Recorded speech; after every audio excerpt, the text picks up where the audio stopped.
NASA का plan है कि मार्स पर इंसानों को भेजने से पहले चांद पर एक बेस बनाई जाएगी ताकि मार्स तक पहुंचने का प्रोसेस छोटा हो जाए। स्पेस एक्स के फाउंडर इलॉन मस्क मार्स पर जाने की रेस को अपने नाम करना चाहते हैं। इसके अलावा यूरोपियन और रशियन स्पेस एजेंसीज भी इंसानों को मार्स पर भेजने की बातें करती हैं। लेकिन मार्स के हार्श एटमॉस्फेयर में लैंड करने के बाद वहां इंसान जिंदा कैसे रहेंगे, क्योंकि जमीन के बरक्स मार्स में जिंदगी की सबसे बड़ी जरूरत ऑक्सीजन मौजूद ही नहीं है। नासा ने मार्स पर ऑक्सीजन बनाने का क्या तरीका निकाला है और इंटरनेशनल स्पेस स्टेशन जिस तरीके से ऑक्सीजन बनाता है वो तरीका मार्स पर काम क्यों नहीं कर पाएगा। नाजरीन, इंसानों की मार्स पर रहने की ख्वाहिश के पीछे ढेर सारी वजूहात हैं, जिनमें साइंटिफिक एक्सप्लोरेशन और स्पेस क्यूरियोसिटी का फैक्टर तो है ही, लेकिन इन ख्वाहिशात के बीच एक मजबूरी या खौफ भी है। वो ये कि अर्थ पर किसी आफत की वजह से कहीं इंसानों की नस्ल खत्म ही ना हो जाए, जैसा कि 6.5 करोड़ साल पहले हमारी दुनिया से डायनासोर्स का खात्मा हुआ था। और ऐसा पॉसिबल भी है, जिसकी एक एग्जाम्पल हम अर्थ पर क्लाइमेट चेंज की सूरत में देख रहे हैं। यही शायद सबसे बड़ी वजह है कि आने वाले वक्त में कोई ना कोई मार्स का नील आर्मस्ट्रॉन्ग बनेगा। एक तरफ इलॉन मस्क ने पहले 2026 में मार्स को कॉलोनाइज करने का इरादा किया था, लेकिन अब उनकी जानिब से 2029 की प्रेडिक्शन की गई है। You've slightly put back the expected date to put the first human on Mars till 2029, I want to say. Yeah, I mean, let's see. I mean, we have built a production system for Starship, so we're making a lot of ships and boosters. दूसरी तरफ NASA ने भी 2030 तक इंसानों को Mars पर land कराने का इरादा किया है। पर सवाल ये नहीं है कि कौन पहले मार्स पे जाएगा, सवाल ये है कि मार्स पर जाने के बाद इंसान जिंदा कैसे रह पाएंगे। बेशक मार्स की कई सारी प्रॉपर्टीज अर्थ से मिलती जुलती हैं, जैसा कि मार्स का एक दिन, जिसको मार्शियन डे या सोल भी कहा जाता है, उसकी लेंथ अर्थ के दिन के मुकाबले में सिर्फ 39 मिनट्स ही ज्यादा है। वहाँ भी मुख्तलिफ मौसम हैं और अर्थ पर भी। इसके अलावा अर्थ के पोल्स पर भी आइस कैप्स हैं और मार्स के पोल्स पर भी। अर्थ पर भी एटमॉस्फेयर है, जबकि मार्स पर पतला ही सही लेकिन एटमॉस्फेयर जरूर है।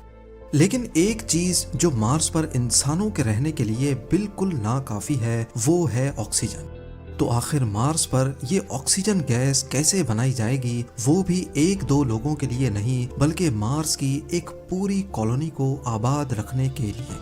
एक्सट्रीम सिचुएशन में इंसानों को जिंदा रखने की बात की जाए तो सबसे पहले ख्याल आता है ISS यानी इंटरनेशनल स्पेस स्टेशन का। इसको आज स्पेस की हार्श कंडीशन में 25 साल गुजर चुके हैं और अभी तक ये लगातार इंसानों को ऑक्सीजन और फ्रेश पानी बनाकर देता रहा है। इंटरनेशनल स्पेस स्टेशन में 4 से 5 एस्ट्रोनॉट्स हर वक्त मौजूद रहते हैं, जिनकी रोजाना पानी की रिक्वायरमेंट कम से कम भी 45 लीटर्स है, यानी महीने की 1350 और साल की 16,200 लीटर्स। इसके अलावा ISS पर 1000 केजी ऑक्सीजन गैस सालाना इस्तेमाल होती है। इतना ज्यादा पानी और ऑक्सीजन अर्थ से 400 किलोमीटर दूर स्पेस में कैसे बनाया जाता है? इस काम के लिए ISS में 2 सिस्टम्स लगे हुए हैं। एक है वाटर रिक्लेमेशन सिस्टम WRS और दूसरा है ऑक्सीजन जनरेशन सिस्टम यानी OGS। ये दोनों सिस्टम्स हम मार्स पर क्यों नहीं लगा सकते, ये समझने के लिए हमें पहले ये जानना होगा कि ये सिस्टम काम कैसे करते हैं। Water reclamation system human waste यानी यूरिन, पसीना और ह्यूमिडिटी से पानी कलेक्ट करता है और फिर उसको साफ करके वापस से पीने के काबिल बना देता है। एस्ट्रोनॉट डोगलस वी लॉक ने एक मौके पे कहा था कि हमारी कल की कॉफी से ही अगले दिन की कॉफी बनती है। WRS सिस्टम ISS में पहले से मौजूद पानी को प्योरीफाई करके दोबारा से इस्तेमाल के काबिल बना देता है और इस तरह 98% पानी जाया होने से बच जाता है। इसके बराबर में है ऑक्सीजन जनरेशन सिस्टम। ये सिस्टम WRS से थोड़ा सा पानी लेता है और फिर उसको एक खास प्रोसेस से गुजारकर सांस लेने के लिए ऑक्सीजन बनाता है। ये सिंपल प्रोसेस हमने 5 क्लास में पढ़ा था, जिसको इलेक्ट्रोलिसिस कहते हैं। पानी में से इलेक्ट्रिकल करंट को गुजारा जाता है, जिससे पानी ऑक्सीजन गैस और हाइड्रोजन गैस में बदल जाता है। ऑक्सीजन गैस को सांस लेने के लिए इस्तेमाल किया जाता है, लेकिन हाइड्रोजन तो एक बहुत ही खतरनाक और इनफ्लेमेबल गैस है जो पूरे ISS को सेकंडों में जलाकर फायरबॉल बना सकती है। इस हाइड्रोजन गैस को जाया नहीं किया जाता, बल्कि इसको एक और सिस्टम में डाला जाता है जिसको सबेटियर सिस्टम कहते हैं। ये सिस्टम ISS में मौजूद एस्ट्रोनॉट्स के वेस्ट कार्बन डाइऑक्साइड को जमा करके उसको हाइड्रोजन गैस के साथ मिलाकर उसमें से पानी, मीथेन गैस और थोड़ी सी गर्माइश बनाता है। पानी को वापस से इस्तेमाल में लाया जाता है, गर्माइश को हीट मैनेजमेंट सिस्टम में डाल दिया जाता है, लेकिन मीथेन गैस जिसकी अर्थ पर बहुत अहमियत है उसको ISS से बाहर स्पेस में निकाल दिया जाता है। मीथेन गैस जो एक तरह का फ्यूल भी है, इससे एनर्जी भी बनाई जा सकती है और हीट भी, लेकिन उसको जाया इस वजह से किया जाता है क्योंकि इसको जलाने के लिए ऑक्सीजन की जरूरत है और ISS पर ऑक्सीजन ही तो है जो सबसे ज्यादा कीमती है। ISS के इस पूरे ऑक्सीजन और वाटर के प्रोसेस पे अगर गौर किया जाए तो ये रीफ्यूलिंग मिशंस पर डिपेंड करते हैं, क्योंकि बेशक ये 98% एफिशिएंट तो हैं, लेकिन फिर भी हर सिस्टम में लॉसेस और लीकेजेस तो होती ही हैं। इसी वजह से हर 6 महीने या साल के बाद पानी और ऑक्सीजन को जमीन से लाकर ISS में डाला जाता है। ये रीफ्यूलिंग मिशंस बहुत कॉस्टली होते हैं, जिनमें सिर्फ 1 लीटर पानी को 400 किलोमीटर ऊपर ISS तक पहुंचाने का खर्चा $2,500 से भी ज्यादा होता है। लिहाजा 22.5 करोड़ किलोमीटर दूर मार्स पर इसी तरीके से ऑक्सीजन बनाना किसी भी तरह से कॉस्ट इफेक्टिव नहीं है। इसके लिए कोई ऐसा सिस्टम बनाना होगा जो मार्स पर ही मौजूद रिसोर्सेज को इस्तेमाल करके उसमें से ऑक्सीजन बनाए। 2021 में जो नासा का परसेवरेंस रोवर मार्स पर भेजा गया था, उसमें इसी तजर्बे के लिए एक डिवाइस लगाई गई थी जिसको मॉक्सी यानी मार्स ऑक्सीजन इन सिचु एक्सपेरिमेंट का नाम दिया गया है। क्योंकि ISS में तो पानी का सोर्स रीफ्यूलिंग होता है, लेकिन मार्स पर पानी ढूंढने के लिए उसके पोलर कैप्स तक जाना होगा या फिर कई फुट नीचे ड्रिल करके बर्फ निकालनी होगी। इसी वजह से मॉक्सी मार्स के एटमॉस्फेयर से ही कार्बन डाइऑक्साइड को यूज करके उसमें से ऑक्सीजन बनाता है। कैसे, आसान अल्फाज में समझाया जाए तो मार्स के एटमॉस्फेयर में 95% कार्बन डाइऑक्साइड है।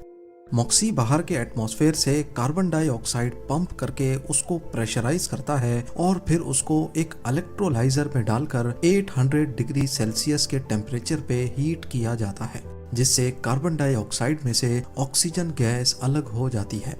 ये इलेक्ट्रोलाइजर गोल्ड का बना हुआ है, क्योंकि गोल्ड एक एक्सीलेंट हीट कंडक्टर है जो परसेवरेंस के दूसरे पार्ट्स को गर्माइश से बचाता है। इस प्रोसेस में कार्बन डाइऑक्साइड से ऑक्सीजन गैस के साथ साथ कार्बन मोनोऑक्साइड भी पैदा होती है। इसका नुकसान ये है कि अगर इस प्रोसेस में कार्बन बिल्कुल अलग हो गया तो वो कार्बन की एक लेयर भी बना सकता है, जैसा कि कुकिंग पैन के नीचे देखने को मिलती है, और ये लेयर परसेवरेंस को नुकसान पहुंचाने में देर नहीं करेगी। इसी वजह से इस प्रोसेस को बड़ी एहतियात के साथ परफॉर्म किया जाता है। लेकिन मार्स पर मॉक्सी एक वक्त में कितनी ऑक्सीजन प्रोड्यूस करता है? इस प्रोसेस में मॉक्सी को बहुत ज्यादा एनर्जी चाहिए होती है, इसीलिए इसको नासा कभी कभार ही चलाता है जब सोलर पैनल से एनर्जी बच जाती है। अभी तक इसने सिर्फ 122 ग्राम ऑक्सीजन ही बनाई है, जो एक इंसान को सिर्फ 3.5 घंटे ही जिंदा रख सकती है। अगर इसी सिस्टम के जरिए मार्स पर ज्यादा ऑक्सीजन प्रोड्यूस करनी होगी तो उसके लिए मॉक्सी का एक बड़ा वर्जन चाहिए होगा, और साथ में उसको चलाने के लिए एक बड़ा पावर प्लांट भी, और यही अभी तक का सबसे बड़ा चैलेंज है। अब यहाँ समझने की बात यह है कि मॉक्सी कार्बन डाइऑक्साइड को पहले कंप्रेसर की मदद से कंप्रेस करता है, फिर इसको 800 डिग्री सेल्सियस पे गर्म करता है। इन दोनों प्रोसेसेस के लिए बहुत ज्यादा एनर्जी रिक्वायर्ड है। इस मसले के सॉल्यूशन के लिए साइंटिस्ट एक फ्यूचर टेक्नोलॉजी पे काम कर रहे हैं, जिसमें कार्बन डाइऑक्साइड के मॉलिक्यूल को कम टेम्परेचर पे ही तोड़ा जा सकेगा। इसमें कार्बन डाइऑक्साइड को हीट करके नहीं, बल्कि इसके अंदर वाइब्रेशन पैदा करके इसमें से ऑक्सीजन मॉलिक्यूल को अलग किया जाएगा।